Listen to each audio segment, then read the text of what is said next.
فعل اور تقریر اور بعض لوگ کہتے ہیں صفات کو حدیث کہتے ہیں، یہ بالکل صحیح ہے، لیکن جب ہم حدیث کہیں یا فن حدیث یا حدیث میں ہے تو اس کا مطلب یہ ہے کہ سند اور متن دونوں۔ میں اپنی بچیوں سے سب سے پہلے میں کہنا چاہتا ہوں کہ میں جو بھی کچھ بھی کہوں آپ لوگ اگر معلوم نہیں ہے تو اس کو لکھا کیجیے، اور میں بیچ بیچ میں سوال بھی کروں گا آپ لوگوں سے، تو اس لیے آپ لوگ لکھیے، دھیان سے سنیے، ادھر ادھر نہ جھانکیں اور ادھر ادھر بات بھی نہ کریں۔ تو کوئی بھی حدیث ہو اگر اس کی سند نہیں ہے تو وہ حدیث نہیں ہے۔ اور پہلے درس میں ہم لوگوں نے سنا کہ اس دین کی، دین محمدی یا شریعت محمدیہ کی خصوصیت یہ ہے کہ یہ سند کے ساتھ ہے، اس کی سند موجود ہے۔ عبداللہ بن مبارک رحمہ اللہ کہتے ہیں الاسناد من الدین لولا الاسناد لقال من شاء ما شاء۔ اگر سند کا تعلق دین سے ہے، اگر یہ سند نہ ہوتی تو جو لوگ جو چاہتے کہتے ہیں، جو کوئی بھی کہہ دیتا کہ یہ حدیث ہے۔ آج بہت سارے لوگ بہت ساری حدیثوں کا ذکر کرتے ہیں اور کہتے ہیں کہ یہ چیز حدیث ہے، اور جب اہل علم محققین اس کا پیچھا کرتے ہیں، تحقیق کرتے ہیں، تو معلوم ہوتا ہے کہ وہ کسی حدیث کی کتاب میں نہیں ہے، یا کسی حدیث میں ہے، مشہور ہے، لیکن اس کی سند نہیں ہے۔ تو کوئی بھی حدیث جس کی سند نہ ہو وہ حدیث نہیں ہے۔ اور پھر سند کے ساتھ میں اگر کوئی حدیث ہے اور سند صحیح نہیں ہے تو وہ حدیث نہیں ہے۔ حدیث اسی وقت ہوگی جب سند کے ساتھ ہو اور وہ سند صحیح ہو۔ اور اہل علم جانتے ہیں، ہماری بچیاں بھی جانتی ہیں کہ صحیح حدیث کب ہوگی جب سند کے اندر کچھ شروط ہیں وہ شروط پائے جائیں، متن کے اندر کچھ شروط ہیں وہ پائے جائیں۔ آپ لوگوں میں سے کوئی بتا سکتی ہے کہ حدیث کب صحیح ہوتی ہے؟ بتا پائیں گے آپ لوگ؟ جب 5 شرائط پائے جائے تب صحیح ہوتی ہے۔ جی کیا کیا ہے؟ سند کا متصل ہونا، راوی کا عادل ہونا، ضابط ہونا، معلل نہ ہونا، شاذ نہ ہونا۔ معلل نہ ہونا اور شاذ نہ ہونا، یہ 5 شروط ہیں حدیث کے صحیح ہونے کے۔ اگر یہ 5 شروط نہ پایا جائے تو وہ حدیث صحیح نہیں ہوگی۔ یہ جو حدیث ہے جو ہمارے سامنے ہے، اس کے اندر سند کہاں سے شروع ہوتی ہے اور متن کہاں سے شروع ہوتی ہے؟ کوئی بچی بتائے۔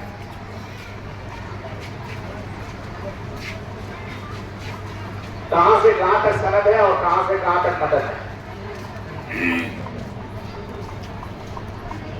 جلدی بتائیے، ٹائم نہیں ہے۔ یقول اللہ عز و جل، یہاں سے لے کر یہاں تک متن ہے اور اوپر جو ذکر ہے وہ سند ہے۔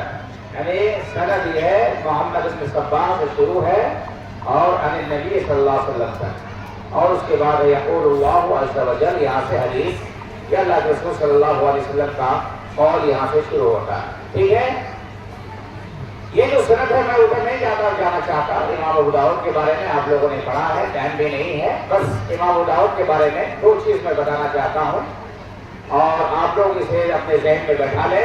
بچیوں سے میں کہنا چاہتا ہوں وہ یہ ہے کہ کتب ستہ کے جتنے بھی مصنفین ہیں، بخاری، مسلم، ابو داؤد، ترمذی، نسائی، ابن ماجہ، اس کے ان احادیث کو کتب ستہ یعنی 6 حدیث کی مشہور کتاب کا نام دیا گیا ہے۔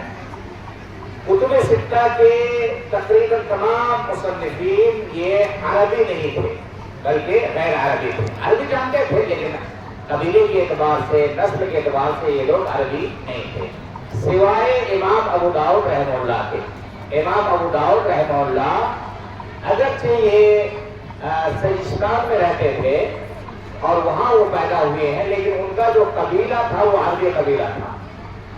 اسی لیے امام ابو داؤد کے بارے میں آپ پڑھیں گے تو آپ کو معلوم ہوگا جو ان کا نسب نامہ ہے وہ اس کا آتا ہے الازدی السجستانی۔ الازدی، الازد یہ قبیلہ ہے، حارث عربی قبیلہ ہے، اور ازد کے نام سے یہ ازدی آج بھی بہت سارے عربی قبائل موجود ہیں، یمن کے اندر ہیں، سعودیہ کے اندر ہیں، سعودیہ کے جنوب کے اندر یہ قبیلہ کثرت کے ساتھ پایا جاتا ہے۔ تو اگر آپ سے کوئی پوچھے کہ امام ابو داؤد رحمہ اللہ